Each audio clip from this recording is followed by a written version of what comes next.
So, how do you talk to your friends who aren't Christians about God? That's a good question. And we're going to have a look at tackling that one. Firstly, you've probably got to acknowledge that some people don't believe in God and other people do believe in God, but they're angry about Him. So we need to tackle it in a way that we challenge their current perception in a gentle way, otherwise they'll just walk off in a huff and be stubborn, and then change that current paradigm that they have with something that's stronger. So what we want to do is they have a weak reason not to believe in God, and we're going to replace it with a strong reason to believe in God.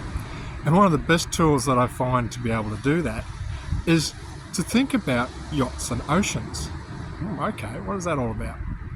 So I've just flipped the camera a bit here so you can see something prettier than my face. And what I will explain to people is, if you get the opportunity and they say, oh yeah, wasn't it a lovely day? I said, yeah, I went down the beach and I thought it was really amazing to see this yacht on the ocean. Now, of course, at this particular point of time, I can't find a yacht anywhere, or there's one so far on the horizon it'll never come up on the TV or the camera. But I'll say, yeah, I was watching this yacht and I thought, wow, isn't it amazing? Because it's really heavy, but it floats. And it's really well designed, and it's got a keel that will give it the direction. It doesn't fall over sideways. It's really well balanced and buoyant. And you've also got the situation where you've got all those sails, the spinnaker and the mainsail. I'm not nautical, but they're all organised to work in conjunction with the keel. And then you've also got inside the cabin, you've got all that lovely teak that's varnished, and you've got aluminium and chrome, and they really are quite a fascinating piece of equipment. And I thought, yeah, it's a sign of intelligent design, isn't it?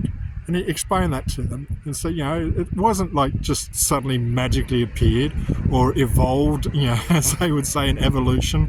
It didn't get evolved in there. It's very much a matter of being installed there by intelligent thinking. And then I got to thinking about, isn't it amazing how they're on water? And the tide goes up and down every day. And it's, at the stage where people can now forecast the height of the tide and the time of the tide, but we can't actually create the tide or make the tide. It's not an accident. It's very deliberate. It's created by the moon. I won't go into too much detail on it, but it's very much systematic, And then you've also got things like the sand. Here is the sand in front of me. Every grain is the same colour and the same size. How awesome is that? You try and get that much of anything in one place with absolute purity, and you'd be surprised that you just can't do it. And here I am.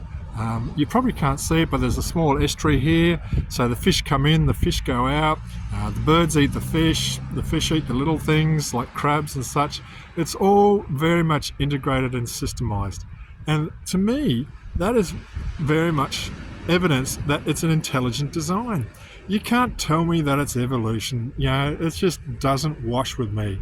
It was definitely intelligent design, just like that yacht. And then let them think about that. All we want to do at this particular point of time is get them to say, well, maybe there is a God, and then we can start from there afterwards. We want to break away from their aspect of their reason why there isn't a God. Let them sit there, and they'll start thinking about systems and sunrise and sunset, how that's all organised as well. Everything is just beautifully designed and fitted out by God. So the first thing is, try to get them to acknowledge that God just exists. We don't need to explain why, but that's the first point. All right, leave me some comments to let me know how you go with your conversations. All right, take care and God bless, and just enjoy the rest of this beautiful day.